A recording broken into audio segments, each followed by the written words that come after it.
Hola, buenas tardes a todos, bienvenidos a una nueva charla. Hola Abdiel, Alma, Mili, Aníbal, bienvenidos a todos. Vamos a seguir dando continuidad al tema de la autoridad y el orden en el reino. Entonces, estuvimos estudiando en Shemot en el capítulo 18, disculpen. En el capítulo 18 y vimos un cuadro de la autoridad y la orden del reino, ¿no es cierto? Mashiach, representado por Moshe, es la cabeza, o sea, la autoridad, y bajo esta autoridad empieza a surgir el orden. Algunos maestros bíblicos dicen que la propuesta de Yitro a Moshe era conforme a la manera humana de organización. Hay discusiones al respecto, ¿no es cierto? Si es de un lado o si es del otro. Scofield, por ejemplo, afirma que esta forma de organización fue rechazada por Elohim en Bamidbar en el capítulo 11, que es el momento de la elección de los 70 ancianos, ¿no es cierto? No obstante, si estudiamos detenidamente Shemot 18, Devarim 1 y Bamidbar 11, vamos a ver que estas tres porciones de la palabra giran alrededor de dos eventos distintos. Devarim y Shemot hablan del mismo, y que el último no anula necesariamente al anterior, ¿no es cierto? Una cosa no quita la otra, por el contrario, lo fortalece. Mientras Bamidbar 11 habla de 70 ancianos, no se mencionan los ancianos, ni ahora en Shemot, no aparecen, ni en Devarim. Más bien en estos capítulos vemos capitanes, cabezas, ¿no es cierto? La palabra es cabezas. Ya que los hijos de Israel deben haber sido por lo menos 2 millones de personas, que son los cálculos tradicionales, ¿no es cierto? Los capitanes de millares, centenares, cincuentenas y decenas deben haber sido miles de personas. Se calculan más de 70.000, supuestamente. Estos capitanes son distintos de los 70 ancianos, completamente diferentes. Si comparamos estos tres capítulos que acabo de mencionar, vamos a ver que Bamidbar cubre un tema distinto. En los dos primeros capítulos vemos el cansancio del pueblo, la carga que tenía y las contiendas, pero Bamidbar describe la rebelión del pueblo contra Elohim. Debido a esta rebelión, Moshe se quejó a Yahweh. No puedo yo solo soportar a todo este pueblo que me es pesado en demasía, se queja en el Pasuk 14. Entonces Elohim dijo a Moshe que reuniera 70 hombres entre los ancianos de Israel, ¿no es cierto? En Bamidbar la rebelión es muy distinta del cansancio, las cargas y las contiendas mencionadas en Shemot y Devarim, que eran contiendas entre la gente que las personas llevaban a Moshe para que él las resolviera. Hola Aarón, hola Eduardo, bienvenidos. Son dos situaciones completamente diferentes, ¿no es cierto?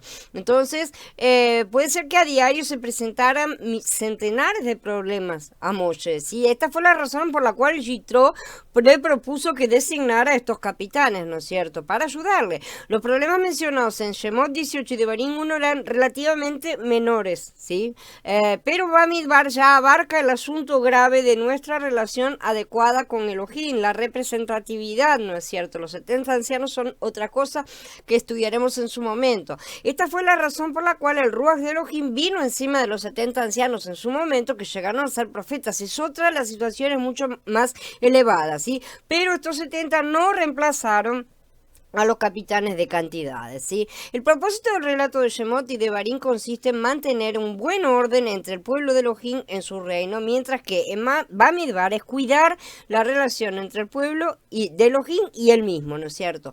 Por eso en el primero, o sea, el caso que nos vamos a ocupar hoy, se refiere al poder judicial, por así decir, mientras que el otro sería el poder legislativo. Y lo pongo entre comillas, ¿sí? El legislativo entre comillas, porque en verdad los ancianos no legislaban leyes, porque ellos no las emitían, ¿no es cierto? Las leyes las legisla solamente Yahweh.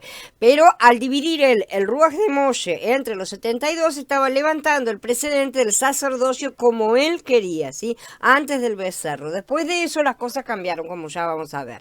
Pero justamente este será un precedente de lo que sucederá en Sukkot. Este debería haber sido el sistema sacerdotal. Los 72 funcionarían al mismo nivel que Moshe sobre el pueblo, ya que todos ellos estaban ungidos y eran profetas. Son 72 porque ese es el número de las naciones, ¿sí? Pero luego vino el becerro de oro, ya sabemos, y todo cambió. En este punto los hombres continuaron con ese sistema, pero ya no hubo ungimientos de lo alto, y ahí esto es importante, ¿sí? Yahweh levantó entonces después el sacerdote arónico y levita, ¿no es cierto? Pero no volvió a confirmar respetar a los ancianos, por lo que terminó transformándose en el Sanedrín, justamente, una institución humana. Ya vamos a ver este tema en su momento.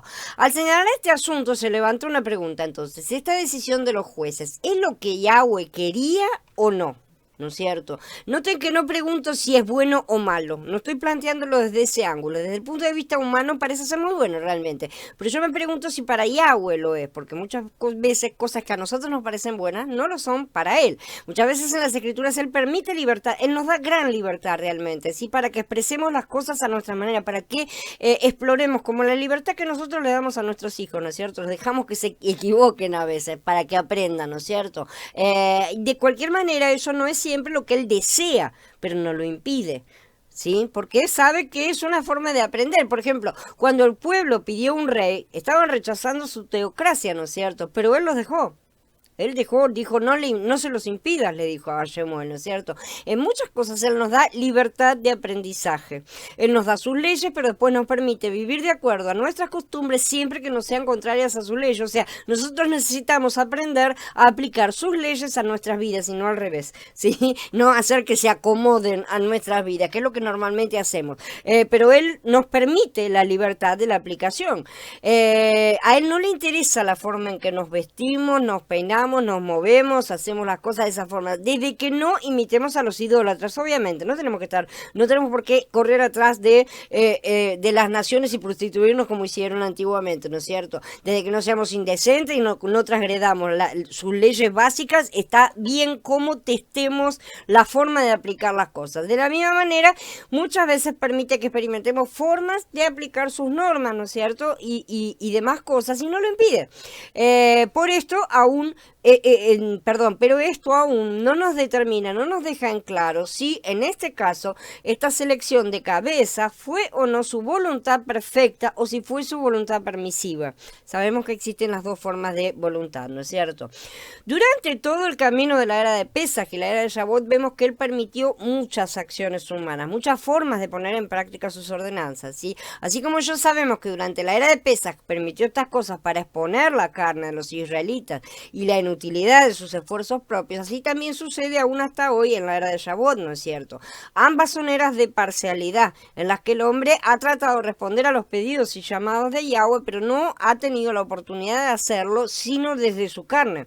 Aún hoy que nosotros tenemos ya la garantía del Ruach, de cualquier manera continuamos en la carne, ¿sí? Eso nos condiciona, por lo menos nos limita, tal vez no tanto como a los hermanos de la era de Pesaj, pero de cualquier manera nos limita y lo sabemos. Entonces, esta fue su voluntad permisiva, no la perfecta. Lo que él desea es que nosotros lleguemos al final de forma perfecta, pero para eso tiene que ejercer su voluntad permisiva durante todo el tiempo porque él sabe que esos pasos son necesarios, ¿sí? Al mismo tiempo podemos entonces considerarla perfecta porque conduce a lo que Yahweh desea lograr. Lo que se realizará al final va a ser la voluntad perfecta, pero por el momento tenemos parcialidades, ¿sí? ¿Cuál es esa voluntad perfecta? Mostrar al hombre la incapacidad de la carne, hacer que nos frustremos, ¿sí? Intentando y cayendo hasta desesperarnos para comprender que solo Él puede, que solo Él va a poder plenamente cuando sea todo en todos. Como ya hemos aprendido en otra serie, el concepto de bien y mal está más allá de lo que Yahweh es, ¿no es cierto? Él crea a ambos y utiliza a ambos para alcanzar sus objetivos y eso es sin pecar. Claro que es el único que puede hacer eso, ¿no es cierto? Nosotros fallamos, por lo tanto, Él puede a veces permitir cosas malas, por así decir, que nosotros llamamos malas porque no nos resultan agradables normalmente, porque Él hará que los resultados sean buenos. Entonces, Él no ve el proceso en sí, por así decir, sino el resultado final, ¿sí? Si esas cosas van a estar de acuerdo con su voluntad, para él está correcto, ¿sí? Su palabra nunca regresará vacía. Por lo tanto, no podemos decir que el arreglo haya sido malo en sí, lo que acá sucede, sino a pesar de que provino de la carne, ¿no es cierto? La sugerencia vino de la carne. También se puede alegar que muchas veces Yahweh habla y actúa a través de los gentiles. Eso también sucede y lo vemos a lo largo de todas las escrituras también, ¿sí? El asunto no queda del todo claro, vamos a decirlo así, ¿sí? Pero en todo caso, Yahweh Yahweh no se pronuncia ni a favor ni en contra, lo cual quiere decir que él va a permitir que la situación continúe. Aunque estos capitanes que fueron colocados sobre cantidades de personas no recibieron la unción del Ruach como los ancianos que Yahweh determinaría más adelante. Él los nombra. Él le dice a Moshe, separa 70 ancianos, ¿no? Él le indica la cantidad y todo. Y él hace el reparto del Ruach, justamente. Esta diferencia también puede obedecer al hecho de que, como ya vimos, unos estaban para actuar dentro del ámbito gubernamental, ¿no es cierto?, judicial, mientras que los otros iban a actuar dentro del ambiente sacerdotal, por así decirlo, ¿no es cierto? A pesar de que no eran sacerdotes de cualquier manera, estamos hablando de un ambiente de sacerdocio en cuanto a que iban a administrar las leyes de Yahweh, ¿no es cierto? Entonces, lo que estamos viendo en sí es la forma del gobierno dentro del reino, pero esto también provocó en diferentes momentos rebeliones de parte de estos capitanes, que como vamos a estudiar, sí apoyados por diferentes partes del pueblo. Todo lo que sale de la mente de la carne carece de la unción del Ruach, no lo tiene como su fuente y tarde o temprano se revela. En sí la propuesta de Yitro era positiva, ¿no es cierto? Como ya hemos dicho, nosotros la vemos como positiva, describe el orden bajo la autoridad divina en el reino de Elohim, porque al final los capitanes estaban bajo la autoridad de Moshe, ¿no es cierto? Nos ayuda a ver que en el reino de Yahweh no hay desorden, él organiza todo. Para cuando terminó, un año después de haberlos sacado de Egipto, estaban todos bastante organizaditos dentro de todo. Seguía habiendo disensiones, seguía habiendo discusiones, pero estaban organizados. Hola Leslie, bienvenida. Hola Jorge, bienvenidos. Entonces, esto nos ayuda a ver que no hay desorden. Sí, claro, él permitió estas cosas porque en aquel tiempo, como lo será también en la era de Sukkot, ¿no es cierto?, habrá carne y aún no estarán todos en ejad plena, no van a estar todos en comunión total, en común acuerdo. Cuando dos o más están plena y completamente de acuerdo en algo, ya no es necesario poner capitanes ni nada. ¿Para qué? Vamos a poner personas que pongan de acuerdo a dos personas que ya están de acuerdo. No se necesita, ¿no es cierto? Pero como para eso falta, es necesario tener un gobierno temporal, ¿sí?, mientras las cosas sean aún en parcialidad. Por eso yo creo que muchas veces el permite este tipo de cosas, ¿no es cierto? Que se entiende entonces que, como dijo Shaul, ahora conocemos parcialmente y parcialmente profetizamos, pero cuando venga lo que es perfecto, entonces lo que es parcial se acabará, dicen con y Yim Aleph en el capítulo 13. Digo esto para que se comprenda que en todo paso de era, cada vez que pasamos de una era a otra, en todo escalón que subimos, por así decir, dejamos atrás las cosas que ya no serán necesarias en el nuevo nivel. No necesitamos estar aferrándonos a las cosas viejas. Si nos aferramos a ellas, estamos negándonos a obedecer, estamos en rebeldía y eso será cobrado. Ya hemos visto que buena parte de la compañía de Pesach no quiso salir de su era para entrar en la era de Shavuot, ¿no es cierto? Y ahí están, hasta el día de hoy no creen en Mashiach, y están en deuda. Y lo mismo va a suceder, se verá, ¿no es cierto?, en su momento, que muchos de la era de la congregación de Shavuot no van a querer dejar la era de Shavuot para pasar a la era de Sukkot. Van a suceder estas cosas porque siempre suceden. Entonces, a pesar de que todas las leyes provienen de la misma fuente que es Yahweh, sí existen aplicaciones sacerdotales, o sea, de ministerio, y aplicaciones civiles que son de gobierno, ¿no es cierto? El pueblo muchas veces tenía disputas que no eran tan importantes como para ser presentadas delante de Moshe, ¿no es cierto?, que hasta ese momento representaba a Mashiach como Cohen Gadol, rey sacerdote al mismo tiempo, ¿no es cierto?, sino que podían ser resueltas por intermediarios capacitados, realmente. En el caso de las disputas civiles, los jueces podían resolverlas de forma rápida. En el caso de Aberdura, eran elevadas a Moshe, ¿no es cierto?, para que él consultara a Yahweh. Algunas inclusive están registradas justamente en las que Yahweh consultó, porque ni él siquiera sabía la respuesta de primera. Hola Magnolia, bienvenida.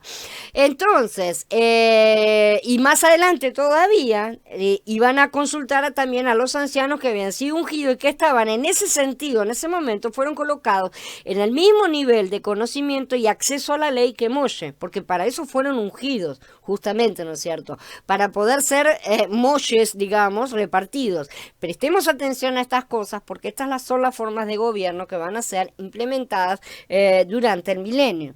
Entonces, como podemos ver, este arreglo corresponde al gobierno de la congregación, ¿no es cierto? Así va a ser también durante la era de Sukkot, aunque el nivel de derramamiento del Ruach sabemos que va a ser superior en aquel momento. Ahí estarán los vencedores, que serán los intermediarios entre el cielo y la tierra, ¿sí? Estos se van a corresponder con los 72 ancianos porque son los que han sido ungidos, justamente, ¿sí? Van a tener los cuerpos nuevos, se van a cambiar sus vestiduras de lino a lana, ¿no es cierto?, para ministrar a los que hayan quedado en la tierra, que van a estar bajo el gobierno de los levitas inicuos, así son llamados, ¿no es cierto?, en el libro de Yahezkel, aquellos que han sido creyentes pero no se prepararon, no prepararon sus lámparas, fueron lanzados a las tinieblas de afuera y quedaron todavía en un stand-by intermedio, ¿no es cierto? Es decir, no tienen acceso al lugar santísimo, ni recibieron cuerpos glorificados en la primera resurrección. Aún así, como está escrito, estarán a cargo de las tareas del templo, en todo su servicio, en todo lo que se debe hacer allí. Ellos van a trabajar todavía en las cosas del templo, pero no va a ser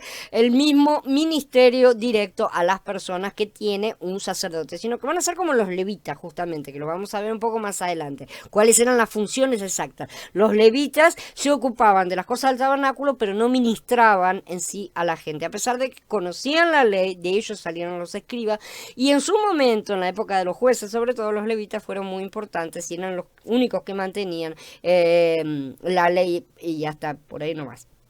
Entonces, en aquella época eran unos 2 millones de personas, como ya dijimos, que salieron todos desarreglados de Egipto y solo unos cuantos meses después estaban organizados como un ejército, tenían determinado un sistema judicial, como estamos viendo, capitanes o cabezas, y en lo civil, y después también vamos a ver que un poco más adelante va a haber un sistema sacerdotal. Esto se corresponde con las funciones ministeriales en el Berija allá de los primeros tiempos también. Había un Cohen Gadol, Mashiach, ¿no es cierto? Y fueron levantados los creyentes del aposento alto, simbolizando a los ancianos, ¿no es cierto? Los que fueron ungidos justamente. Sobre ellos fue derramado el Ruach, ellos fueron ungidos, recibieron el Ruach de Mashiach, como los ancianos habían recibido parte del Ruach que Moshe había recibido, ¿no es cierto? Entonces, ¿qué hizo Yahweh en aquel momento? Sacó del Ruach de Moshe. Esto es muy interesante, siempre me llamó la atención en su momento. ¿Por qué sacó? ¿Por qué necesitaba sacar? Que no tiene de sobra, tenía que sacar, pero es porque estaba simbolizando justamente a Mashiach.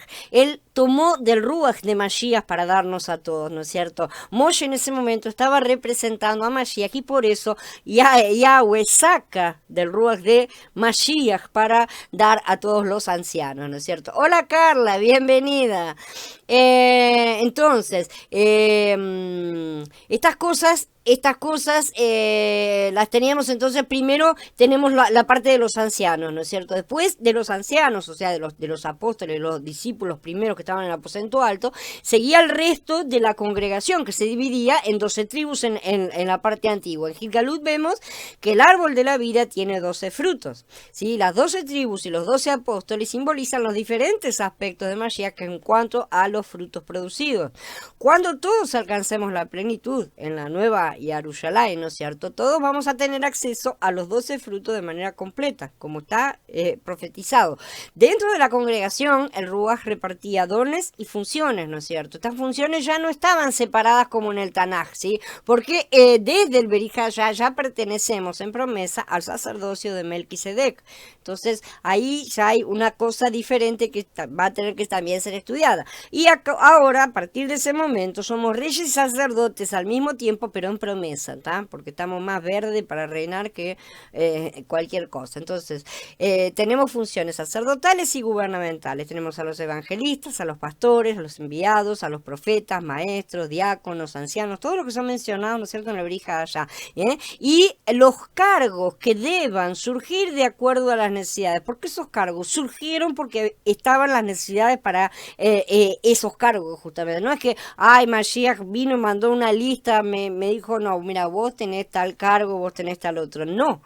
¿Tá? Había necesidades, entonces surgían. No puede ser que nosotros descuidemos la palabra y para servir las mesas, que se nombren a varios hombres que se ocupen de eso, ¿no es cierto? Y tienen que ser hombres íntegros, tienen que ser hombres que entiendan, no puede ser tampoco cualquiera para servir. No puede ser un mozo, contraten un mozo de la del restaurante de la esquina. No se trata de eso tampoco. Tiene que ser todo hecho dentro del espíritu del Ruach, ¿no es cierto? Dentro de Mashiach. Entonces, tenemos todas esas funciones y todas esas cosas justamente que responden a las necesidades y que no necesariamente van a ser exactamente las mismas necesidades en todas las épocas, ni en todos los lugares. ¿Sí? Entonces hay que ver qué es lo que se necesita en cada lugar y dejar fluir al Ruach, no tratar de estar siempre esquematizando las cosas, ¿no es cierto? Entonces estas funciones fueron necesarias y surgieron espontáneamente, ¿sí? Igual que en la época de Moshe surgió una necesidad funcional y fue resuelta, y Yahweh no se enojó por eso. ¿Sí? Vemos que él no se enojó en lo más mínimo, ni lo prohibió, ni mandó serpientes de fuego, ni nada por el estilo. Él se enojaba por otras actitudes, ¿no es cierto? Pero no por esta. Entonces, estas son funciones para la administración del reino en la tierra. Hasta que no lleguemos a estar en un pleno acuerdo, en cuanto ya no necesitemos justamente todo esto, es decir, hasta que nuestra carne no sea eliminada por completo y todos recibamos nuevos cuerpos y dejemos toda esa basura que tenemos en nuestro interior, ¿no es cierto? Vamos a necesitar estas funciones de enseñanza, de regulación, de ministrar y gobernar, ¿sí? Y al mismo tiempo de capacitar a las generaciones siguientes, ¿no es cierto? De servir, de ejercer servicio básico dentro de la comunidad, de todas esas cosas, no solo en función de nosotros, sino en función de las generaciones que todavía necesitan venir hasta que termine el milenio, ¿sí? En la época de los apóstoles, algunos hermanos se encargaban, por ejemplo, de levantar las colectas de ayuda para los necesitados, otros cuidaban de los creyentes enfermos, los pobres, los extranjeros, los que estaban en prisión, otros se preparaban las reuniones y organizaban los memoriales de la cena, ¿no es cierto? Entonces había muchas tareas y estas eran mayormente de servicio. Ese es el punto normalmente central. Las tareas dentro del cuerpo, dentro del reino, son funciones de servicio. Así que los que vienen, como decía Mashiach, los que vienen a la mesa a comer, que se vayan a sus casas a comer, ¿no es cierto? Porque acá se viene a compartir y a servir, no a aprovecharse, por así decir. No es comer para la panza propia, ¿no es cierto? Es un comer comunitario, es un compartir y es dar antes que recibir, justamente. Entonces, todas las tareas en el reino son funciones de servicio. Hay muchas cosas que se pueden y se deben además hacer, porque hay muchas que son obligatorias, son órdenes que Mashiach ha dado, ¿no es cierto? Y que Yahweh también ha dado, porque no son todas del Berit Hadashah. Se deben hacer para realizar la obra del reino a pleno, y nadie puede decir que no está capacitado para ninguna de ellas, porque las hay de las más simples, las hay de diferentes colores, y Yahweh ha capacitado a cada uno para que ninguna de esas necesidades quede sin cobertura. Ese es el punto. Lo que necesitamos hacer es buscar el lugar donde encajamos de acuerdo a lo que Él nos ha dicho, ¿no es cierto? Lo que Él nos ha dado para hacer, ¿no es cierto? Que pedirle que nos muestre justamente y que, bueno, también nos conformemos si no son todo lo brillante que a muchos les gusta. Por eso Shaul decía, el que no es ojo, o sea, que había personas que solamente querían ser ojo, ¿no es cierto? O lengua, boca, son posiciones llamativas tal vez, pero no todo el mundo ha sido colocado en esas cosas. Y si descuidamos el resto de las cosas, la boca o el ojo se caen también, ¿no es cierto? Pues si el estómago deja de procesar los alimentos, el cuerpo se muere. Entonces, todas las tareas del cuerpo son indispensables para la buena edificación de todo el cuerpo, ¿sí? Entonces, en este sentido hay que averiguar justamente, hay que preguntar, pedirle a Ruach que nos muestre, ¿sí?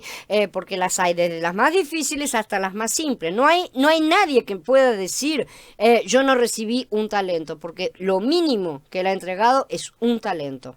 De manera que búsquenlo, no sea cosa que se les haya perdido, se les haya enterrado de repente, porque si está cubierto de polvo, está enterrado. Así que hay que sacarlo y empezar a usarlo. Claro que para esto cada uno tiene que decidir a qué amo se sirve primero, ¿no es cierto? Si a Yahweh o al mundo, no hay otra cosa. Si los ancianos, por otro lado, debían ayudar a resolver las disputas, orar por los enfermos, pastorear y enseñar la palabra. Como vemos, hay tareas civiles, tareas gubernamentales y de sacerdocio, ¿sí? Y desde Shavuot las mismas son ejercidas de acuerdo a los dones que el Ruach reparte. Así que si nos negamos a hacer la parte que nos corresponde, estamos diciéndole no al Ruach. No estamos diciendo, ay, no me gusta esa tarea, no la quiero hacer. Estamos diciéndole, no quiero hacer lo que me estás diciendo, lo que me mandaste a hacer. Entonces vean a quién le cierra la puerta a la cara. En la época de Moshe, el Ruach no había sido aún derramado, ¿no es cierto? Y vemos que Yahweh solo lo derramó sobre los ancianos que iban a ejercer casi el mismo cargo que Moshe. Digo casi porque como Moshe era tipo de Mashiach, él mismo no podía ser reemplazado, porque Mashiach es el único intermediario, ¿no es cierto? Y continuó siendo el único a tener contacto directo con Yahweh, a pesar de que los 70 tuvieron el privilegio de poder subir al monte, ¿no es cierto? Porque en eso prefiguran a los vencedores. En la actualidad se ha cometido el error de que cada uno levanta su casita, o sea, su denominación, ¿no es cierto? Y a eso estamos acostumbrados desde hace ya varios siglos. Y elige el título que más le gusta, ¿no es cierto? Entonces tenemos la congregación del pastor fulano, la congregación del apóstol mengano, ¿no es cierto? Depende. A mí me gusta más apóstol porque es más grande el cargo. Entonces, esto es antibíblico. ¿Tá? Ninguno de los apóstoles fundó un ministerio propio, mucho menos los pastores que estaban en aquella época, así que eran un cargo muy menor dentro de la congregación. Todas las funciones estaban dentro de la congregación. Claro que había pastores en cada congregación local, sí, porque están mencionados, sí había. Y también había ancianos y maestros y profetas, sí, estaban todas esas personas, según el Ruach levantaba. Pero había un único ministerio. No era, yo tengo un ministerio y no estoy más de acuerdo con vos y me voy a otro lado. No, todos esos lo que levantaron fueron sectas al final, ¿no es cierto? Y de ahí surgen todas las herejías de los primeros tiempos. El reino de Yahweh no está dividido y esto volverá a verse durante la era de Sukkot. Por eso sabemos que hoy aún necesitamos de estas cosas que no son del todo perfectas, ¿sí? Pero son parciales y aún así son correctas. Porque Yahweh las respalda, por así decirlo, ¿cierto? Estas cosas funcionan como la ley, como un tutor que nos guía mientras crecemos, ¿sí? Cuando la ley esté grabada en los corazones de todos, ya no será más necesaria. La ley ya no va a ser, ¿para qué vamos a tener que tener una ley escrita si va a estar grabada dentro de los corazones? Ya nadie lo va a necesitar, ¿no es cierto? Todos la van a conocer. Así también sucederá con las funciones que estamos mencionando. No serán necesarias, ¿por qué? Todos lo conocerán, ¿sí? Y nadie necesitará enseñar a nadie. Entonces, ¿qué son estas cosas en la congregación local y en la novia? ¿No es cierto? Que es la unión de todas las congregaciones, eso es la novia. Si una congregación local es verdaderamente el reino de Elohim, no solo habrá ancianos, sino también habrá capitanes. Tienen que estar todas las funciones al mismo tiempo. Toda congregación necesita de todas las funciones trabajando juntas para un mismo objetivo, que es levantar el cuerpo de Mashiach y traer el reino. No puede haber otro objetivo, ¿sí? Y en realidad no tendría que haber siquiera otro objetivo en nuestras vidas personales tampoco. Ese es el objetivo del Padre, por lo tanto tiene que ser el nuestro también. No podemos tener otros intereses. Los ancianos son necesarios para apacentar las ovejas, para alimentarlas y guiarlas por los caminos de Yahshua, pero los capitanes establecen el orden práctico de la vida. ¿Sí? Ellos organizan, preparan, sirven, dan la bienvenida a los nuevos, buscan saber cuáles son las necesidades que deben ser resueltas en la congregación, ayudan, en fin. O sea, hay muchas cosas, ¿no es cierto? Realizan todas las tareas que resultan de una vida práctica en el cuerpo. Si un día quieren tener una vida en el milenio como esa cosa edénica que muchos imaginan, tiene que haber ese tipo de organización también porque vamos a estar todavía en los cuerpos. Entonces, los capitanes llegaron para aliviar la carga de Moshe, ¿sí? Es decir, llegaron para realizar todas las tareas de gobierno, que es servicio, ¿sí? Lo repito todas las veces, el gobierno es servicio, no es ponerse una coronita y decir yo mando, al contrario, es lavar los pies de los demás, ¿sí? Y eso es el servicio en la administración del cuerpo. Así como Moshe no necesitaba tratar todas las cosas, tampoco en la actualidad se necesita presentar todas las cosas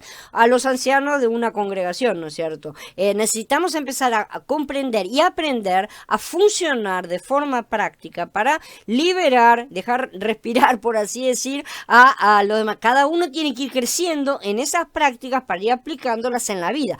Por el contrario, debería haber capitanes en la vida de congregación que bajo la autoridad de Mashiach como cabeza solucionen los problemas y mantengan el orden. El orden en general, no estoy diciendo que hay desorden, sino que esté todo organizado, por así decir. Entonces a esto somos llamados. Esto es ser reyes y sacerdotes, ejercer esta función en la tierra, aprender a aplicar sus leyes a la vida práctica, ¿sí? Entonces, ¿qué representan los los capitanes en la era de Sukkot. Indican la forma en que será levantado el gobierno y la administración del reino en la tierra en aquellos días, ¿sí? Los ancianos representan a los vencedores, como ya dijimos, que van a estar en contacto directo tanto con la tierra como con los cielos, ¿sí? Porque ellos van a poder intercambiar, ¿no es cierto? Van a funcionar como intermediarios entre las dos esferas. Mientras que en la tierra, los que hayan permanecido establecerán cabezas sobre grupos de cantidades determinadas, ¿no es cierto? Se van a repartir, no sé cómo se van a organizar porque no tengo la menor idea, pero se va a repartir de esa forma. A esto se refería Mashiach cuando dijo que el premio para los que han hecho producir las minas será estar sobre 5 o 10 ciudades, proporcionar lo que cada uno había producido en esta vida que estamos ahora, ¿sí? En esta vida. Entonces, de lo que hacemos ahora depende lo que vamos a hacer en la vida siguiente. Estas cabezas estarán encargadas del gobierno, nuevamente, insisto, el servicio, recordemos siempre, de los que aún deberán aprender justicia, tanto los creyentes del trigo como las naciones. ¿Por qué esto es importante tanto ayer como hoy y mañana? Ayer era el cuadro que hoy interpretamos, ¿sí? Comprendemos y empezamos a poner en práctica en la vida real de la novia, si es que queremos convertirnos en vencedores. Si dejamos estas cosas y cualquier otra de lado, ¿no es cierto? Y nos excusamos diciendo que estamos en parcialidad y no podemos alcanzar nada de la plenitud, así que ¿para qué? Me esfuerzo, ¿no es cierto? No hago nada. Vamos a estar haciendo su obra negligentemente y seremos dejados de lado y lanzados a las tinieblas de afuera, porque él mismo declara, maldito el que sea negligente en hacer la obra de Yahweh, dice Irme ya en el capítulo 48. Supongamos que dos hermanos tienen un problema entre ellos. Si se necesita llamar a los ancianos, el reino no está presente en la congregación de una manera práctica completa. Si se carece totalmente de la vida y de la autoridad. Y la vida y la autoridad tiene que estar en todos y cada uno de los miembros, por supuesto. Cada uno en su nivel de desarrollo, ¿sí? Pero no puede depender todo de una única élite, porque termina convirtiéndose en una élite si lo dejamos de esa manera. Aun cuando los hermanos y hermanas sean pocos, también tienen que haber unos subordinados a otros en cuanto al crecimiento de cada uno, ¿no es cierto? Hermanos y hermanas que se ocupen de las diferentes instancias para el crecimiento de la obra. La obra no es una cosa en la cual nos sentamos todos y jugamos con los ladrillitos de Lego y armamos una casita. No, es una construcción de verdad, en la cual hay que ponerse a hacer el cemento, a los ladrillos, todas las cosas para una edificación seria. Y hay que poner la plomada, hay que tomar las medidas, hay que seguir los planos. No es una cosa de jugando, por así decir. Es una obra seria a la cual hay que disponerse con seriedad y no ser negligente, ¿sí? Además, la obra no es de uno solo, así que, así como en aquel entonces no hubo uno solo que levantó el tabernáculo, fueron entre todos, ¿sí? Y no era Moshe solo, humanamente hablando, ¿sí? El trabajo, la tarea física tiene que ser comunitaria, tiene que ser corporativa. Cuando todo sea perfeccionado, las cosas probablemente serán diferentes, ¿sí? Pero mientras tanto se necesita del esfuerzo de todos. Sin ese esfuerzo no hay cohesión y sin la cohesión no hay cuerpo. Lo que se necesita levantar ahora es justamente el cuerpo. Esto aliviará a Moshe, quien le trae la palabra de Yahweh, también a los ancianos que deben encargarse de otros asuntos, los sacerdotales. ¿En qué lo aliviará? Se cansa Mashiach, no es que se cansen, lo aliviará en cuanto a que le permitirá ejercer lo que él quiere ejercer, justamente. Si estamos todos, cada uno en la suya y haciendo cosas que no tienen nada que ver, él no consigue hacer las cosas. Si en cambio estamos todos acá organizados, trabajando y alcanzándole las herramientas que necesita, él puede trabajar, ¿no es cierto? Esa es la forma de levantar el cuerpo. Así que este es el entrenamiento que hace fructificar las minas y los talentos y que tiene como premio gobernar sobre ciudades, porque eso es lo que estas personas habrán aprendido a hacer. La presencia de los capitanes en la vida de la congregación es una señal de reino, entonces. Si no alcanza con los ancianos, los hermanos más avanzados, ¿no es cierto?, que es el sacerdocio. Para levantar la nueva Jerusalén se necesitan los dos, el reinado y el sacerdocio. Y ambos bajo Mashiach como nuestra cabeza, obviamente, todos bajo esta autoridad. Entonces, de esta manera, después de derrotar la carne, ¿no es cierto?, los gentiles y la congregación del trigo se acercan, como vimos en la charla anterior. Y el reino aparece, el reino empieza a ser manifestado, se empieza a ver. En este mensaje, ya señalé repetidas veces que Shemot 18 presenta justamente un cuadro del reino, ¿no es cierto? En este capítulo vemos 4 aspectos de este cuadro. La derrota de Amalek, que es la carne, por parte del pueblo de Elohim, la venida de los gentiles en busca de Elohim, la congregación que regresa también y el mantenimiento de un orden adecuado. Entonces, cuando juntamos estos 4 asuntos, tenemos al reino de Yahweh, así como resultado del deleite de la salvación y la provisión de Elohim a través del maná y del agua de vida. Y esto es un cuadro sumamente claro de lo que sucederá en Sukkot, ¿no es cierto? Entonces, en los primeros capítulos en los primeros 17 capítulos de Shemot, o sea, todos los anteriores, antes de llegar al 18, el pueblo escogido Elohim disfrutó de su salvación y de su provisión, ¿no es cierto? Ahora, en el capítulo 18, vemos el resultado de toda esta provisión y todo este deleite. Si el reino aparece como la esfera, el ambiente, ¿no es cierto?, donde el pueblo Elohim puede recibir la visión del modelo, de la morada de Elohim, porque ahora va a ser entregado, ¿no es cierto?, y construir el tabernáculo según este modelo.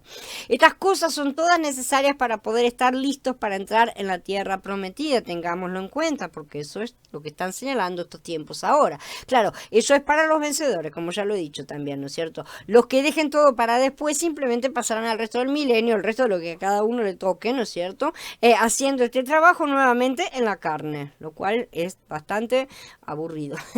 Un poco mejor, ciertamente, habrá mejoras, pero las circunstancias van a mejorar así como mejoraron al comienzo de la era de Shavuot, ¿no es cierto?, con el derramamiento del Ruach. La cosa fue muy superior, ¿sí? Pero el estancamiento espiritual permanece, y eso es algo que debe ser solucionado. Esta entonces será la edificación y el trabajo durante el milenio, pero ahora vemos el orden de las cosas, y después de vencer la carne, los perdidos son traídos al reino, y se puede edificar el tabernáculo. Entonces es necesario empezar a levantar el reino para poder edificar correcta y plenamente el cuerpo con vistas a la plenitud de la nueva Jerusalén al final del milenio. Durante la era de Shavuot, el tabernáculo se centró más en el desarrollo de las piedras, ¿sí?, el tabernáculo interior de cada uno de los creyentes. Hoy estamos entrando en Sukkot y el foco está en el levantamiento de la novia, que es el cuerpo. Es tomar todas esas piedras que ya tuvieron el tiempo de estar formándose y ser colocadas y labradas unas con otras para encajar dentro del cuerpo. Las piedras ya deberían estar completamente labradas, las que no, ya sabemos, serán lanzadas a las tinieblas de afuera, así que mejor estar siendo labrado, de modo que el movimiento del Ruaj ahora apunta a la edificación de la morada corporativamente, porque esta va a ser la tarea del milenio. Esto es lo que es el reino en la tierra, ¿no es cierto? Entonces esa va a ser las cosas que vamos a estar, entrar en la tierra prometida. Para los vencedores recuperarán de hecho sus cuerpos, o sea, los cuerpos que lo que se perdió, ¿no es cierto?, el cuerpo que Adán perdió recibiendo los glorificados, pero el resto, y para el resto va a ser el comienzo de la recuperación de la tierra también, ¿no es cierto?, levantar el reino y el templo vivo. Entonces ahora comienza el ensamblado de las piedras que han permitido ser labradas. Por eso no podemos seguir perdiendo el tiempo creyendo que todavía falta, tenemos tiempo o que seremos arrebatados antes, ni hablar. Compartiendo la autoridad. En Egipto, Israel había sido dominada para impedirles que obtuvieran autoridad, ¿no es cierto? Ahora Yahweh usaba la disciplina para capacitarlos para ejercer la autoridad, ¿sí? A menudo es difícil distinguir entre el dominio y la disciplina. Mucha gente rechaza la disciplina por temor de llegar a ser dominada. Consideran que es una forma de dominio que se quiere ejercer, pero la actitud, los motivos y el resultado son totalmente diferentes.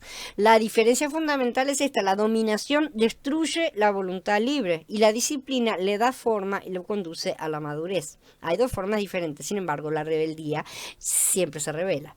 Es imprescindible sujetarse a la autoridad como preparación para asumir autoridad, ¿sí? Sea buena o mala la autoridad a la cual debamos ser sujetados. Nosotros no elegimos al yugo que Él nos coloca encima, ¿sí? En los dos casos necesitamos aprender. Si no estamos poniéndolo como aprender y lo estamos solamente llorisqueando porque está doliendo, no vamos a aprender nunca nada y no vamos a avanzar.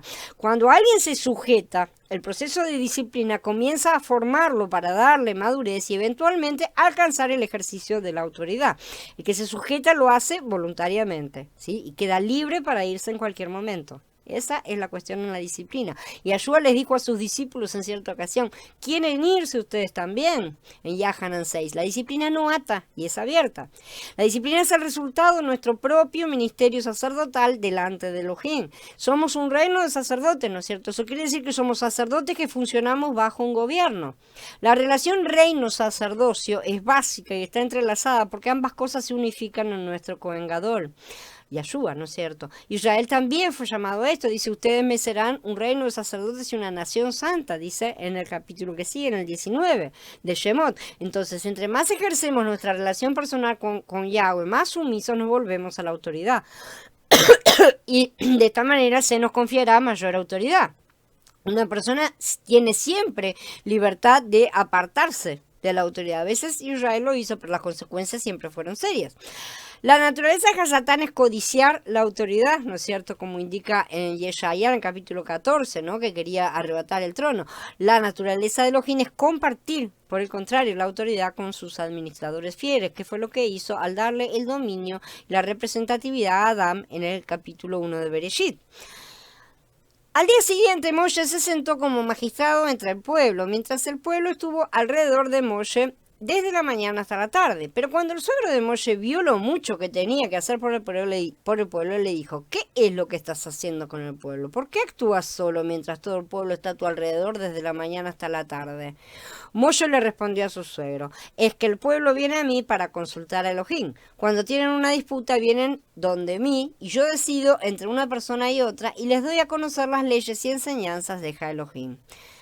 Entonces Yitro vio a Moshe juzgar a Israel, ¿no es cierto? Que se sentaba todo el día consultando al Adón y aconsejando al pueblo en sus problemas y en sus asuntos. Era natural que todo el pueblo gravitara hacia Moshe, ¿no es cierto? Para que él le asistiera, ya que él era el que conocía la voz del Adón. Entonces era la autoridad máxima dentro del pueblo. Él había tenido la experiencia con la zarza ardiendo, él tenía la autoridad, pero también tenía toda la responsabilidad y eso lo estaba matando. Literalmente. No se puede divorciar la autoridad de la responsabilidad, pero tampoco es para matar al vaso que la tiene. No hay que llenarlo de más tampoco. Si queremos una, sin embargo, tenemos que aceptar la otra. Y ese es un problema que muchos no aceptan, ¿no es cierto? Porque a la autoridad les encanta, pero la parte de la responsabilidad no la quieren asumir. Este es un error también común que no solo estaba cometiendo Moshe, ¿no es cierto? El de asumir toda la responsabilidad en sí mismo, sino también el pueblo. Y es algo que aún se mantiene en muchas congregaciones donde todas las personas fluyen únicamente hacia su líder, su pastor, su rabino, su moreo, lo que sea, ¿no es cierto? La única persona que los unifica, por así decir. Lo que estás haciendo no está bien, de seguro que te agotarás y esta gente también razonó el Yitro en los Pasukim 17 y 18, ¿no es cierto? Este tipo de situación no solo desgasta al líder, recargándolo, a colocarle toda la carga sobre, sino también al pueblo, porque hace que la distribución de la justicia sea sumamente lenta, la gente tiene que esperar horas, ¿no es cierto? Eso sí, eran atendidos dentro del día. Los orientales, muy especialmente, son dados a explayarse en larguísimas explicaciones, son bien habladores, ¿no es cierto? Así que podemos imaginar cómo serían los días del pobre Moshe, ¿sí? Y también del pueblo que estaba esperando su turno. Entonces la cosa no era buena. Si seguían así, Moshe desfallecería y el pueblo terminaría por tomar la justicia en sus manos, con tal de no tener que esperar horas o hasta días para ser escuchado, ¿no es cierto?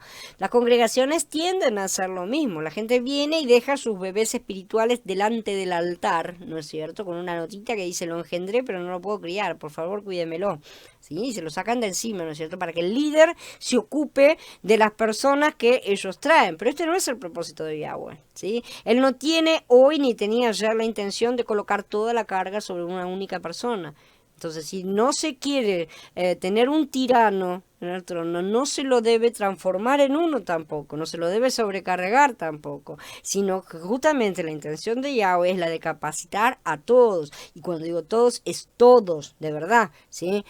Para compartir las tareas del reino, justamente, no solo el líder tiene que delegar responsabilidad, no pasa solamente por ahí, también el pueblo necesita aceptar la suya, ¿sí? Y trabajar para el reino, no alcanza con que el líder diga, voy a delegar la responsabilidad y no haya nada del otro lado y se cae, lo que queremos la haga. No se trata de eso. Tiene que estar las dos partes trabajando juntas. Eso es el trabajo para el reino, ¿sí? Claro que para eso hay que haber sacado el sistema de nuestros corazones, porque la excusa de tengo que trabajar, no puedo ocuparme de esas cosas, sí está siendo ahora mismo, en este mismo momento, está siendo anotada en un libro. Recuerden esas cosas, ¿sí? Ténganlo en cuenta, porque cada uno se cava la propia fosa, ¿no es cierto?, dice el dictado. Entonces la verdad es que todos tenemos que trabajar en su obra, y es mejor hacerlo libre y voluntariamente que vendidos como esclavos, como muchos lo serán. Claro que cada uno elige dónde está el tesoro de su corazón, ¿no es cierto? Volviendo al pasaje de Shemot 18, encontramos que Yitro continúa diciendo: ahora escúchame, te voy a dar un consejo, y Jah Elohim estará contigo. Tú representa al pueblo delante de Jah Elohim, trae las disputas delante de Jah Elohim y preséntales las leyes y las enseñanzas, y dales a conocer la manera en que deben vivir y las prácticas que deben seguir. Pero buscarás también de entre todo el pueblo hombres capaces que respeten a Elohim, hombres confiables que rechacen la ganancia deshonesta. Ponlos sobre ellos como jefes de millares, de centenas y de cincuentenas y de decenas, y que ellos juzguen al pueblo en todo tiempo. Haz que te traigan a ti las disputas mayores, pero deja que ellos decidan las disputas menores. Facilítate la tarea por medio de dejar que ellos compartan tu carga. Se necesita más fe para confiar que Elohim dirija a otros que la que se requiere para ver su dirección en nuestra propia vida, realmente. Pero si seguimos a Yahweh, vamos a aprender a confiar en que los otros también serán guiados por él. Y Moshe tuvo que aprender esto también. Tú representa al pueblo delante de Jah Elohim, le dijo Yitro. Este era el primer paso esencial para que Moshe delegara efectivamente, ¿sí? Él debía de orar por el pueblo, interceder por ellos, ¿no es cierto? Moshe tenía que someter los asuntos a Elohim, recibir de él las órdenes y los comandos. Él era el intermediario, ¿no es cierto? Él no tenía por qué estar actuando también de juez y otras cosas. La oración era un aspecto esencial del liderazgo de Moshe en el pueblo, tanto más porque Moshe tipifica a Mashiach, que es nuestro intermediario, nuestro intercesor entre Yahweh y nosotros. Nosotros tenemos acceso al Padre a través de Mashiach, ¿sí? Que está en nuestro interior, de nuestro Mashiach en el interior, que está en contacto con Mashiach en el trono, ¿no es cierto? Porque hemos recibido de su Ruach. Más adelante Yahweh tomaría, como ya dije, el Ruach que había Moshe y lo derramaría sobre los 72 ancianos. Esto es símbolo del derramamiento del Ruach de Mashiach sobre la congregación, ¿sí? Que va a alcanzar la plenitud en primer lugar con las primicias, lo que son los vencedores, después con el resto de la congregación. La función de los ancianos entonces era la de secundar al líder como intermediarios también. Sí, por así decir, son justamente las primicias estos ancianos, ¿sí? El líder era Moshe, solamente él tenía contacto directo con Yahweh. De la misma manera, solamente Yahshua tiene contacto directo con el Padre. Después, debajo de esta cabeza, venían entonces los ancianos, que eran los líderes ungidos, que Yahweh mismo había ungido. Y tenían como deber ser los intermediarios sobre el resto del pueblo. ¿Sí? Ellos eran intermediarios de Yahweh, no, ellos eran intermediarios de Moshe con el pueblo. Entonces se ve más o menos, por así decir, la cadena de mando, que no es una cadena en sí de mando, sino que es un cuerpo, ¿no es cierto? Tenemos al Padre, tenemos la cabeza, después viene el cuerpo y va bajando. ¿Y cómo baja el cuerpo? Pues desde el cuello hasta los pies, y tiene cuello y tiene pies, o sea que tiene una parte arriba y una parte abajo, y eso hay que entenderlo y aceptarlo, porque el que diseñó el cuerpo es el Padre, y él determina quién está en qué lugar. Entonces, después vienen los ancianos, ¿no es cierto? Y esto no quiere, es necesario comprender también que esto no quiere decir que Mashiach sea nuestro único intermediario, sino que él ha dado toda autoridad a su novia para representarlo en plenitud, o sea, que tenemos a toda la novia, ¿no es cierto?, trabajando al unísono, ¿no es cierto?, con Mashiach, de la misma manera que su padre le dio la autoridad a Mashiach. Mashiach le ha dado la autoridad a la novia, sí, pero la novia no puede trabajar sin Mashiach, entonces no se va. Ese es el tema. Cuando la novia se va, no está en el cuerpo. Simple y sencillamente, las personas que empiezan a alejarse se salen del cuerpo. Pueden pensar que todavía están ahí adentro, pero no están. Y esa es la realidad en el plano espiritual. Si el cuerpo, la novia, tiene toda la autoridad de Mashiach siempre que esté en él. Y eso significa actuar en concordancia con su voluntad, no lo que a cada uno se le antoja y andar pidiendo aviones o mega iglesias, ¿no es cierto? ¿Sí? Entonces, por eso ejerce justamente su autoridad sobre la tierra, quien la ejerce la novia, como su representante, pero no como su capricho personal, no como se le antoja. Por eso revelarse a esta autoridad declarada por Mashiach también también es rebelarse a su decreto. Si nos rebelamos a la autoridad que él coloca, estamos rebelándonos también contra el cuerpo. Son todos símbolos, tenemos que entender estas cosas y también entender que nosotros somos cuadros pintados. Actuemos como tiene que ser. Sí, al mismo tiempo debe reconocerse que los ancianos realmente urgidos por el Ruach no son tiranos ni buscan ser obedecidos por sí mismos, ¿sí? Que fue lo que después se transformó. Estas cosas que aún hoy están en confusión porque aún estamos andando solo con la garantía parcial del Ruach, ¿no es cierto? Entonces el discernimiento es parcial justamente. Hola Adriana, bienvenida. Perdón, me perdí. Estas cosas que sí, que están en confusión porque estamos andando en parcialidad justamente, van a ser vistas en plenitud a través de los vencedores en primer lugar, como sabemos. Y ver eso en ellos va a ayudar a muchos a avanzar en su crecimiento y en aprender a someter la propia carne. Porque vamos a, como por así decirlo, tener un modelo vivo, ¿no es cierto? Tener más contacto con eso.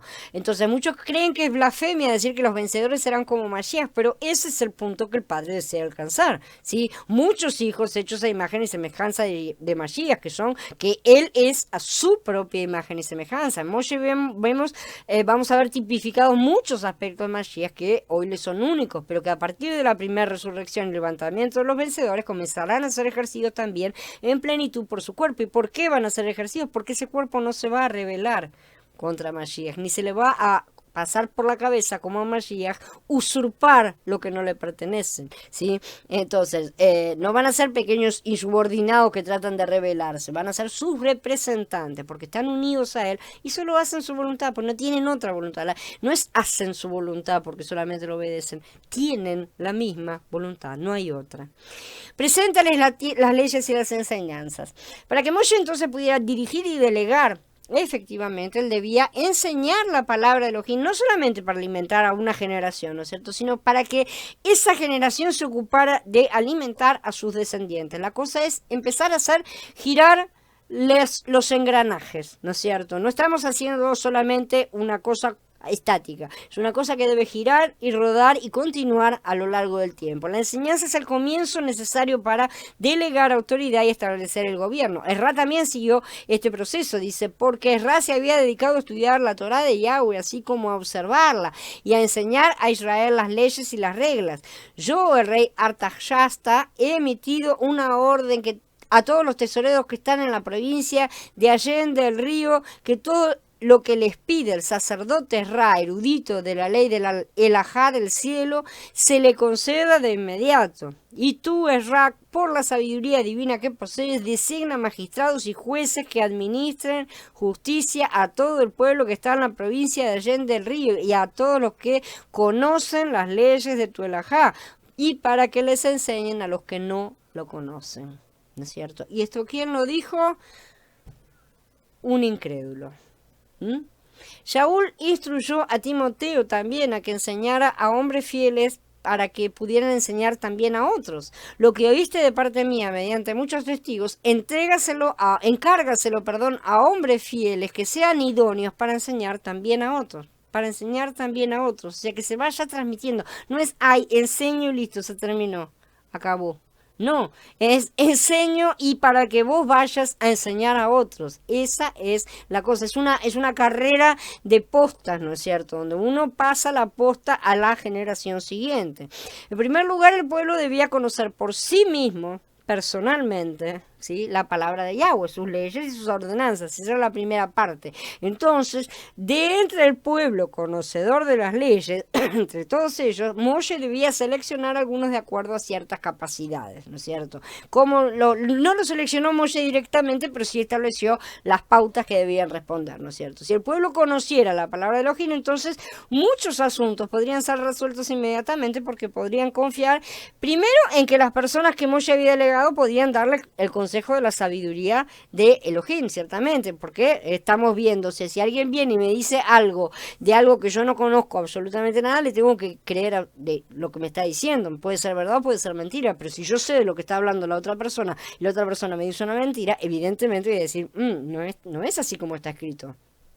Entonces ahí está la responsabilidad del pueblo también de conocer las leyes. No es solamente la responsabilidad del vecino, no es solamente la responsabilidad del líder, ¿no es cierto? Que todos quieren ser líderes, pero no cuando se trata de asumir la responsabilidad. La parte aburrida no la quiere nadie. No, es una orden para todo el mundo.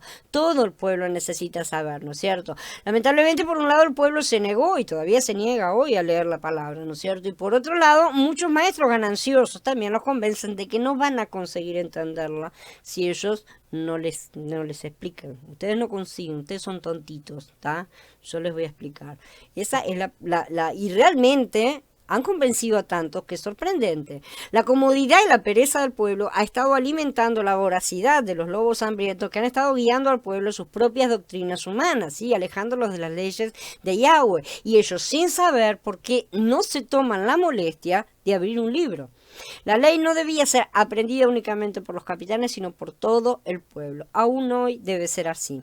En segundo lugar, muchos han tratado de ver una analogía, que aseguran es muy clara, entre el liderazgo de Moshe sobre Israel y el liderazgo de un pastor, o cualquier otro título pueden aplicar, ¿sí? Sobre el pueblo de Elohim. Sobre todo esto lo han hecho los cristianos. Lamentablemente la falla está en no comprender que Moshe tipifica a Mashiach, no a un líder humano cualquiera, ¿sí?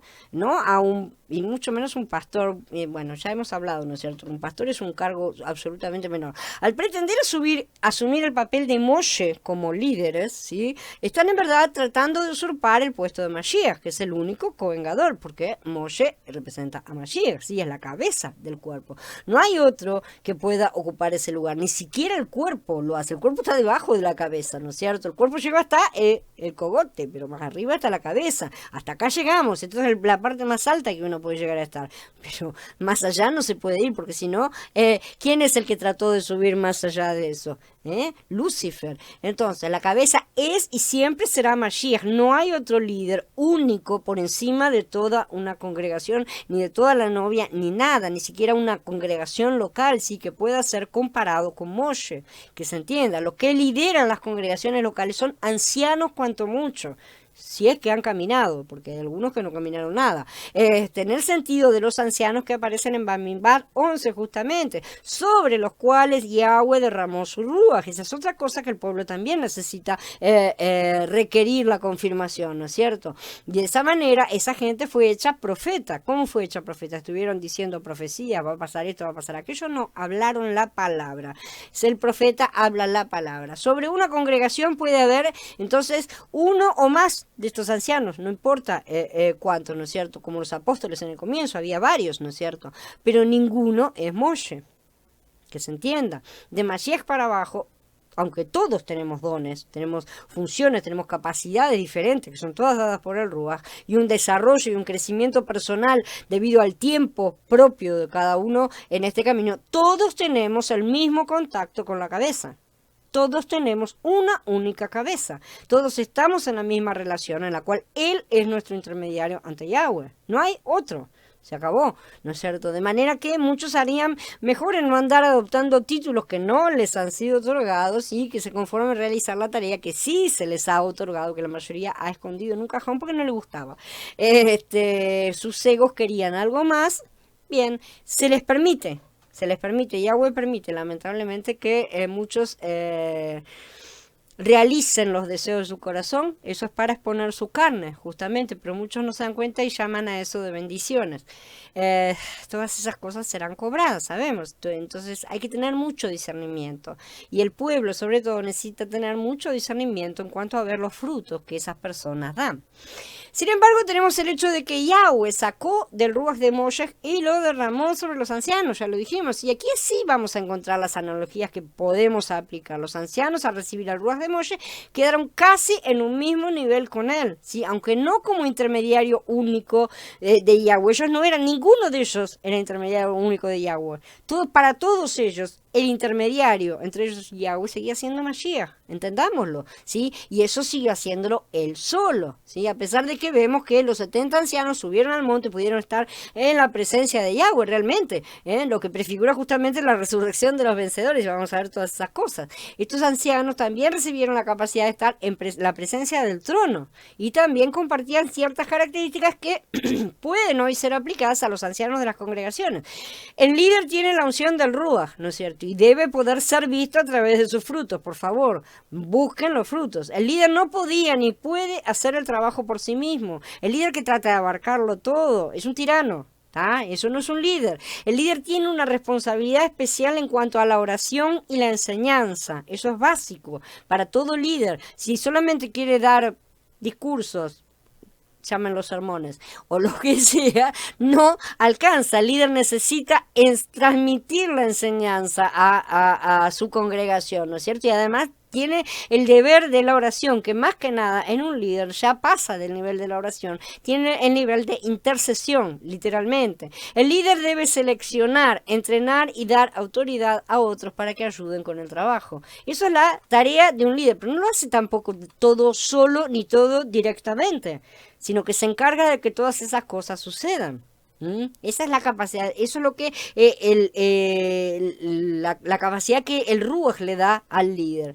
Pero antes de que se levantaran los ancianos, que va a ser más adelante, ya sabemos, fueron levantados estos capitanes civiles, ¿sí? No hay nada de civil en el reino en sí, todo debe conformarse a sus leyes y ordenanzas. O sea, no tenemos un estado por un lado, ¿sí? Y el sacerdocio por el otro lado, no somos laicos y no. Está todo junto acá. Por eso este era el primer requisito, ¿sí? Estos capitanes eran justamente el auxilio para la cabeza. Moshe era tipo de Mashiach como la cabeza, como ya dijimos, los capitanes y ancianos vinieron a hacer sus recursos, sus manos y piernas, por así decir, ¿sí? Así también Mashiach tiene su cuerpo hoy y en él tenemos estos cargos. Entre los nómadas, el jefe de la tribu es el que juzga las causas de toda la tribu, ¿no es cierto? En las causas menores puede ser el jefe de la familia, porque los nómades son grupos, siempre una tribu, pequeña tribu, que son varias familias, o sea, varios hijos con sus mujeres, sus hijos, ¿no es cierto? Cada uno en su tienda y en causas menores, o sea, si el nene no quiere comer, no voy a llamar al abuelo. Evidentemente el papá se ocupa, ¿no es cierto? Entonces el cabeza de la familia tiene ese tipo de responsabilidad. No hace falta llamarlo al anciano, no hace falta ir a Moshe para eso. En las causas más graves se recurre a algún personaje de más autoridad, que puede ser el jefe de las tribus, sino alguien más famoso por su conocimiento de lo que son las leyes, ¿no es cierto? Las leyes de la tribu y por su sentido de equidad y de justicia. Una persona que ya en sí tiene esa imagen, por así decir, y que es aceptada como mediador por otro, ¿no es cierto? Así Yitro propone a Moshe que deje las causas ordinarias a los jueces que antes que se pueden ocupar de ellas, ¿no es cierto? Y que se reserve solamente para sí las más graves, ¿sí? Como tenemos en nuestro sistema también, tenemos los jurados ordinarios y finalmente tenemos la Suprema Corte, que es a la cual se elevan los casos que, bueno, no tienen solución en las otras cortes. Es exactamente lo mismo, lo más complejo se lleva, sí, se presenta, inclusive si no se puede resolver, tenemos la corte, la verdadera Corte Suprema, se elevan las cosas y se dejan en manos de Yahweh. Vamos a ver que hay muchas leyes en las escrituras que son de ese tipo. Entonces con esto el pueblo iba a quedar mejor servido sin tener que esperar de la mañana hasta la tarde, ¿sí? Ante un único juez, y Moshe sería aliviado de sus tareas, libre para preocuparse de la marcha general del pueblo, para ponerse delante de Yahweh para interceder, ¿no es cierto? Y hacer las tareas que tenía que hacer. Las expresiones jefe de millar, de centena y demás que aparecen, tienen un origen militar realmente. A través de esto tenemos que ver las alusiones de la división del pueblo en tribus, casas y familias, ¿sí? Que era lo primitivo y era lo más normal. Y esta es la forma de la organización del ejército de Yahweh, justamente. También tenemos este tipo de divisiones en la mayoría de las sociedades. Todas estas cosas debían ser aplicadas, con la flexibilidad que exigen las posibles adaptaciones de acuerdo a las necesidades. Ya les he dicho, las leyes son hechas para los hombres y no los hombres para las leyes. Y esto debía ser cosas, eran todas cosas que se le estaban siendo enseñadas para ser aplicadas en la tierra prometida posteriormente. ¿Sí? La idea original no incluía un ser humano, un rey humano, perdón, como sabemos, aunque Yahweh ya sabía que lo iban a pedir, ¿sí? Por lo que ya se establecían el principio de los ancianos y capitanes para ayudar al resto. Sin embargo, estas cosas debían ser levantadas según sus requisitos. Los ancianos debían tener el ruach y los capitanes debían conocer la ley y cumplir ciertas cosas. Por ejemplo, tenían que ser hombres capaces que teman a Elohim, hombres veraces que rechacen la ganancia deshonesta. Este es el siguiente paso para una delegación efectiva por parte de Moshe. Si la delegación falla, si el trabajo no es puesto en manos capaces, evidentemente. Sí, en hombres piadosos, solamente hombres particulares eran aptos para este trabajo. Y dice, hombres capaces, la palabra es Jail. ¿Sí? Que implica algo de valor en el mismo doble sentido que la palabra tiene en español. Si una riqueza es un valor, ¿no es cierto? Un bien de valor. O el valor que es el coraje, ¿no es cierto? Una persona que tiene coraje tiene valor. Entonces, así que tenían que ser hombres de valor en los dos sentidos. Un hombre que tiene coraje es un hombre que vale, ¿sí? Y tenían que ser fuertes, tenían que ser finos, tenían que ser capaces de tener control sobre las situaciones que pudieran surgir. Esa es la postura básica. La palabra viene de una raíz que significa fuerza o potencia, ¿sí? Poder, y se refiere normalmente a la fuerza física. En este sentido indica justamente, como dijimos, a hombres de valor o héroes, ¿sí? Que es utilizada en ese sentido en algunos pasuquín. También se la emplea para las personas hábiles o experimentadas, y entonces de esta manera se describen los componentes o sea, que son aptos justamente, ¿no es cierto? Frecuentemente la palabra se refiere a una calidad moral también, ¿no es cierto? Que sea, que son justamente piadosos, como ha sido traducido en varias versiones, ¿no es cierto? La Septuaginta la traduce como hombres potentes, ¿sí? Parece bien interpretarla en el contexto como los capaces física y moralmente, o sea, es una capacidad que es completa, por así decir, ¿no es cierto? Para la tarea que debían cumplir. Hombres que teman a Elohim. La palabra aquí es yaré, ¿sí? Que significa temeroso, ¿no es cierto? Que teme. En ese sentido, un temor de reverencia, no un temor de cobardía, ¿sí? Esto no es temor de miedo, sino un temor reverente, respetuoso, un temor que solo puede adquirir quien conoce a Yahweh, porque si no, solamente se tiene miedo supersticioso. Se termina en la superstición y se cae en el legalismo. Y los que no conocen se apartan de él con temor y superstición. Por eso el requisito previo era que conocieran sus leyes y ordenanzas. El temor al Eterno es la mejor barrera contra el pecado y evita toda corrupción. Dice, el temor a Yahweh es el principio del conocimiento. Los necios desprecian la sabiduría y la disciplina, dice Mishlei en el capítulo 1, ¿no es cierto? También debían ser hombres veraces. La palabra es emet, ¿sí? Hombres de verdad, en realidad, ¿no es cierto? Que significa veraz, justamente, verdadero. Hombres de verdad, hombres que tienen la verdad, ¿sí? Que no hablan mentiras, sino que en toda justicia van a emitir la verdad. Evidentemente esto es básico, ¿no es cierto? Son los que inspiran confianza, los que son dignos de que se confíe en sus palabras. Los hombres que no cumplen sus promesas, que no tienen palabra, no están capacitados para ser capitanes y jueces sobre otros, ciertamente. Hombres que rechazan la ganancia deshonesta. Otro punto básico, significa que odien que no se que se realice esa tarea por ganancia, ¿no es cierto? Que tienen que estar en contra de eso, porque entonces serían fácilmente sobornables. No pueden ser personas que consideren el dinero antes que su trabajo. Un buen juez no sirve como tal si lo único que quiere es ganar dinero, ¿sí? Si no busca, tiene que buscar el bien del cuerpo de la congregación al administrar una justicia entre todo el pueblo.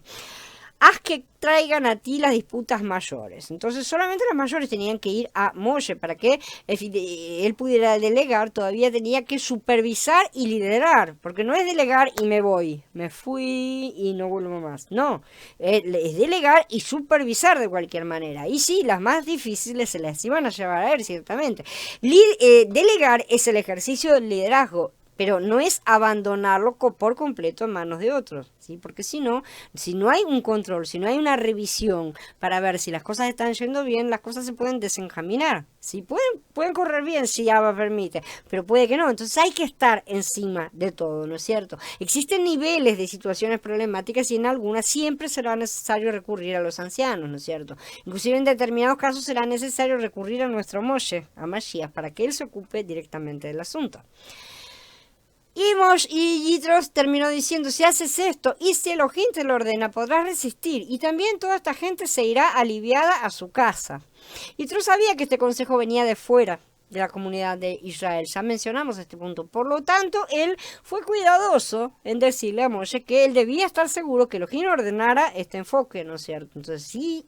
Y Elohim te lo ordena, ¿no es cierto? Es una condición, como siempre nosotros decimos, ¿no? Si Abba permite, entonces estamos dándole a él el control de la situación justamente, ¿no es cierto? Entonces esa fue una postura completamente correcta por parte de Yitro. En cuanto a si Moshe obedeció o no, no consta. Sí, al contrario, él dice que él hizo caso a su suegro, no dice que haya hecho caso a Yahweh. Aunque sinceramente no creo que Moshe no lo haya consultado, porque le consultaba todo. Y dice, Moshe le hizo caso a su suegro y hizo tal como había dicho. Generalmente cuando se trata de cosas que Yahweh no aprueba del todo, pero que tampoco son completamente negativas, él no interviene ni dice nada. Esa es normalmente su actitud. Si la cosa es realmente contraria a su voluntad, él lo declara.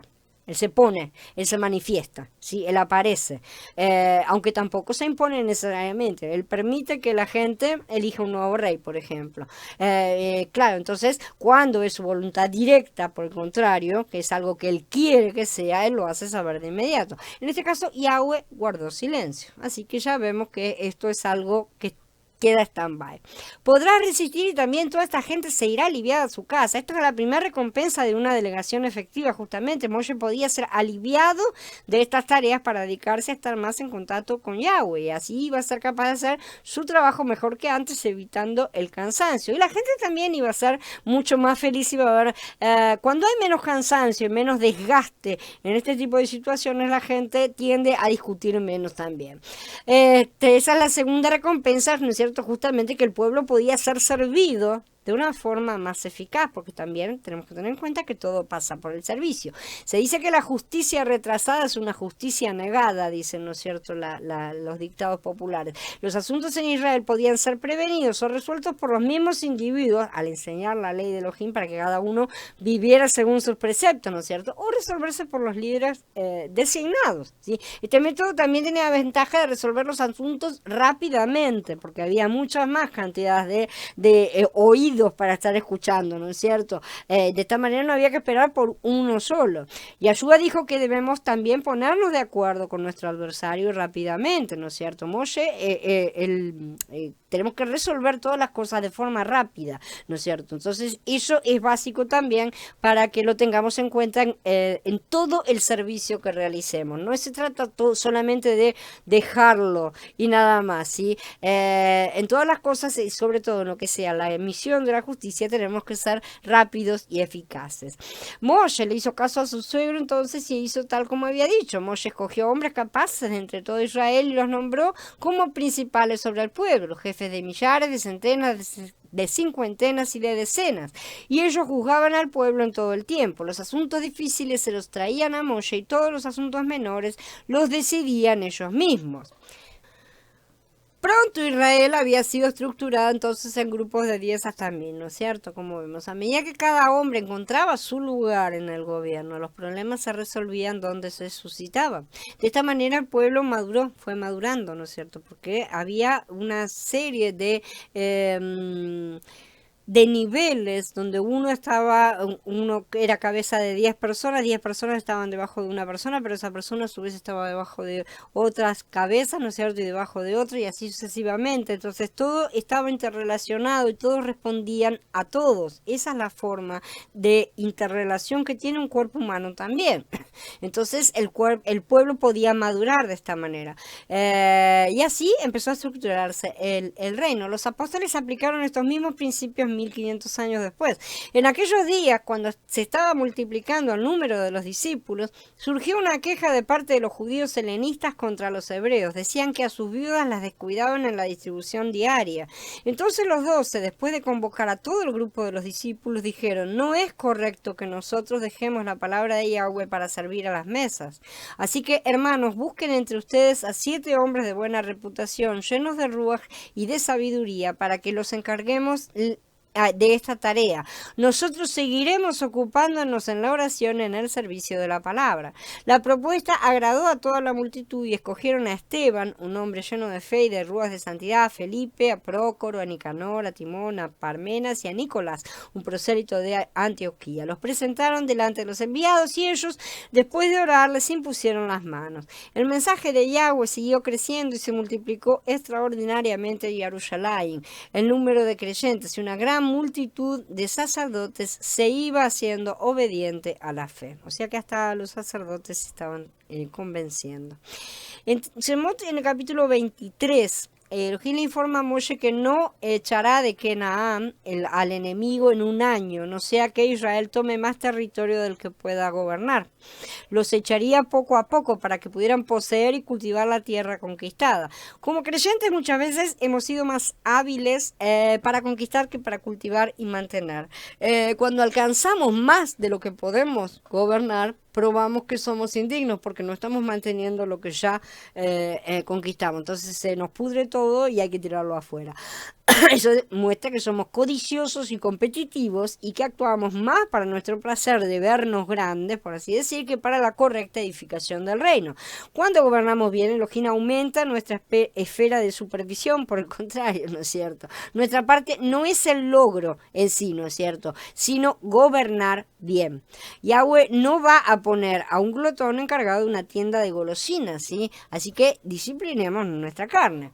Es interesante que en este primer paso de delegación de poderes del gobierno fueron las personas las que votaron por sus propios líderes, ¿sí? Y estos fueron ratificados por Moshe. Como ya dije, Moshe dio las pautas, ¿no es cierto? Y las personas tenían que responder, ¿sí? Correspondían de la misma manera que fueron llevados ante los apóstoles, ¿no es cierto? Y ellos los aceptaron. Moshe no los designó él mismo, sino que hizo que la gente eligiera a sus propios jueces. Esto es importante. Esto dice algo sobre el gobierno del reino tal como se aplica en la tierra. Moshe en este caso representó a Elohim mismo porque su ratificación fue necesaria para expresar la aprobación divina, ¿no es cierto?, de los representantes elegidos. Estaba siendo aprobado, ¿no es cierto? Cuando la voluntad de la gente coincidía con la voluntad de Elohim, se eligieron las cosas que él, dentro de los parámetros que él había indicado, entonces este gobierno divino funcionaba realmente como debía. No se nos dice qué podría pasar si la gente hubiera elegido representantes impíos. Obviamente que no hubieran sido aceptados, ¿no es cierto? Pero el texto implica que Yahweh a través de Moshe tenía el derecho de veto. Sí, o sea, también hoy él mantiene ese derecho de veto y por algo muchas de las congregaciones que no responden a las pautas preestablecidas no producen fruto.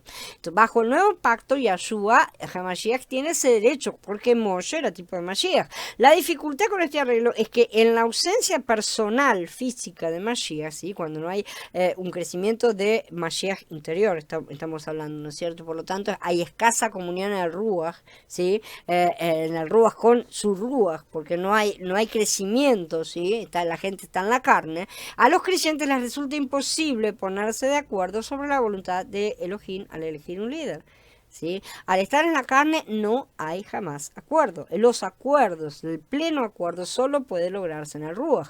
Por lo tanto, cada hombre asume el derecho de permanecer en el lugar de Moshe, ¿sí? Y no, bueno, yo me quedo con el más alto, yo me quedo con el cargo más alto, ¿para qué voy a agarrar uno mío? ¿No? Y entonces eligen por sí mismos, cosa que evidentemente no puede ser correcta. Obviamente si la gente eligiera a hombres malvados, recibirían un gobierno corrupto, y eso también sabemos que ha sucedido a lo largo de la historia, ¿verdad? Si la gente no fuera guiada por el Ruach, y si la gente no pudiera discernir los corazones de los candidatos, entonces el tipo de gobierno que obtendrían sería precisamente lo que merecían, ¿sí? Porque han estado en ese estado por su propia culpa. Eso reflejaría la corrupción de sus propios corazones. Por lo tanto, esta era responsabilidad de la gente conocer en primer lugar a Elohim, conocer su mente y voluntad e implementarla. Y por eso el primer requisito era que Moshe les enseñara y que ellos aprendieran. Eso es un camino de dos vías. Moshe tiene que enseñar, pero ellos tenían que aprender. No es solamente darle de comer en la boquita y nada más. No, la gente tiene que aprender a comer por sí mismos para poder darse vuelta y empezar a darle de comer en la boca a otros que recién empiezan. Y esa cadena debe continuar.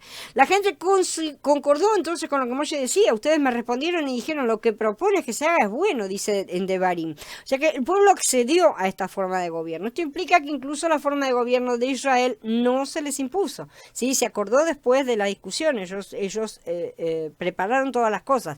Hay un principio muy importante en el trabajo, en este asunto. El gobierno ideal del reino era que los gobernantes y las personas estuvieran de acuerdo, ¿sí? En lugar de que los líderes gubernamentales sometieran a personas no dispuestas a una autoridad establecida por ellos. Por supuesto, ya sabemos que lo ideal será en un momento en el cual el Ruach va a estar en plenitud para todos, y entonces ese acuerdo va a ser interno. Esto no es posible aparte de la capacidad de escuchar la voz de Elohim. Si no estamos en el Ruach, estamos en la carne, listo, no hay unidad, no va a haber acuerdo, ¿sí? Entonces, de esa manera es la base para poder establecer este tipo de gobierno. Así que yo tomé a sus caudillos tribales, hombres sabios y experimentados, y los nombré cabezas sobre ustedes, jefes de millares, de centenas, de cincuentenas, de decenas y oficiales para sus tribus. Dice esto, pero en Devarim ya. El principio detrás de esto es establecer un sistema de gobierno representativo, entonces, porque esas personas representan. Ese es el sistema de gobierno que Yahweh desea, porque desde el primer momento Él creó al hombre a su imagen y semejanza para que lo representáramos. Entonces siempre es un sistema representativo y necesitamos aprender a representar, ¿sí? Porque representamos cualquier cosa normalmente. El uso del plural como 50 o decenas, ¿no es cierto?, muestra un número que no es específico en sí, ¿no es cierto? ¿Cuántos 50 había? ¿Cuántos grupos de 50? ¿Cuántos grupos? No está especificado, ¿sí? No lo sabemos. Pero establece la idea del gobierno local, los distritos, las regiones, el gobierno nacional, o sea, más o menos la distribución. Se correlaciona también con nuestros gobiernos actuales en gran medida. La responsabilidad de los gobernantes, o sea, de los jueces, ¿no es cierto? Ya uno dice en Romaní 13 que no hay autoridad que no provenga de Yahweh.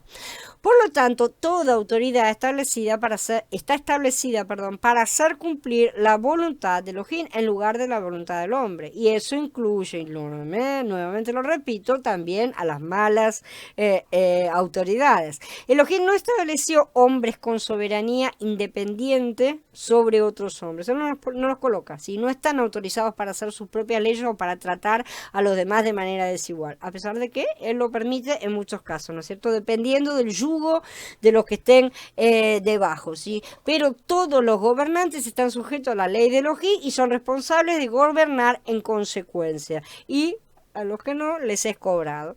Además, les encargué a sus magistrados lo siguiente: oigan a sus hermanos y decidan justamente entre cualquier hombre y su hermano o un extranjero. No sean parciales en el juicio.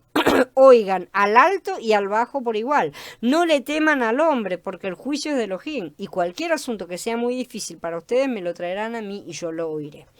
Entonces hay tres grandes principios que encontramos en este pasaje, ¿sí? El primer principio de gobierno se establece como el del juicio imparcial. ¿Sí? Esto es básico, esta es la base de todo juicio justo, evidentemente. Los jueces deben ser capaces de dejar a un lado las preferencias personales, las amistades, lo que sea, y juzgar el caso no en función de la riqueza, la clase, la amistad, el conocimiento, lo que sea, sino en función de la ley misma. En segundo lugar, tenía que juzgar de acuerdo con las leyes de Yahweh y no con las leyes humanas. Y el juicio es de Elohim, les dijo Moshe. Esos jueces no solo representaban a la gente, sino también a Elohim mismo, ¿no es cierto? Estaban en un lugar de doble, ¿no es cierto?, representación. Cuando las leyes de los hombres son la base del sistema judicial, entonces se podría decir que el juicio es del hombre. De la misma manera, cuando los hombres afirman juzgar de acuerdo con la ley de Elohim, pero no son guiados por el Ruach para conocer el Ruach de la ley, es probable que juzguen según las tradiciones de los hombres, y eso lo vemos en los resultados.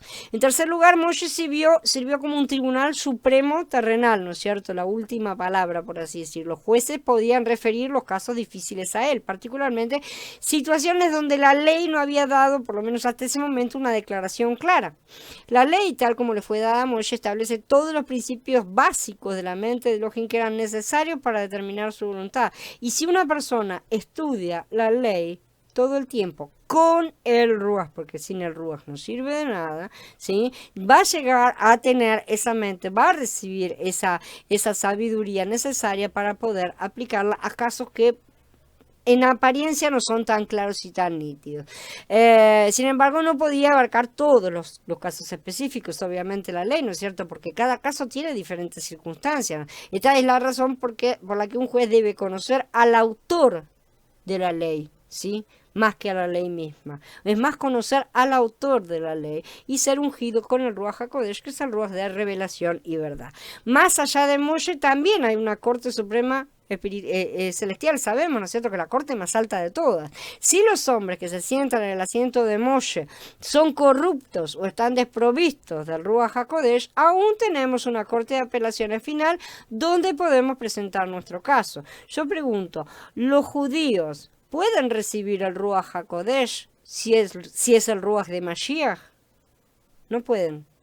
Los judíos están en una situación en la cual en este momento nosotros debemos mostrarles a ellos el verdadero camino para regresar, porque ellos están fundamentando todo en su propia justicia. Como creyentes todos tenemos el derecho de acercarnos al trono de Elohim con audacia, dice Ibrí, ¿no es cierto?, para poner nuestro caso a sus pies para el juicio justo. Este es el último, el tribunal de apelación final, cuando ya nada ha dado cierto, porque puede cometerse errores mientras seamos fallos todavía. El último tribunal que nos queda es el justo. Contra ese no hay nada, él va a producir justicia, ¿sí? Sin embargo, en este caso tenemos que estar dispuestos a dejarlo con él para juzgarlo y no intentar adjudicar el caso a nosotros mismos ni intentar resolverlo tampoco. El consejo de Yitro a Moshe con respecto a la delegación de la autoridad entonces llegó antes de la entrada de Israel al monte Sinai, al monte Joreb, ¿no es cierto? O sea, llegó antes de la entrega de la ley.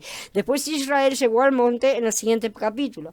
Después de que los 10 mandamientos fueron dados en Shemot 20, que son un resumen de la ley, vamos a ver, Moshe subió al monte solo para recibir el resto de la ley, los estatutos y los juicios por los cuales podríamos conocer la aplicación práctica de los mandamientos. Los estatutos eran leyes específicas legisladas de acuerdo con la esencia de los mandamientos. Los mandamientos son un resumen de todo, ¿sí? Por ejemplo, el sexto mandamiento dice no robarás. Un estatuto que explica esto con más detalle se encuentra en Devarim, ¿sí? Donde vemos que si uno encuentra una propiedad que alguien ha perdido no puede reclamarla como suya. Entonces aquí tenemos el desglose de determinados temas que se pueden poner de forma muy simple. Sin embargo, los estatutos son necesarios porque muchos tienen diferentes definiciones de lo que es robo. Entonces había que hilar un poquito más fino en algunos casos. Los juicios son las penas por violar la ley, ¿sí? Los mandamientos en sí mismos no incluyen ningún juicio. El mandamiento no dice nada, no dice ni dice lo que es, por así decir, ¿sí?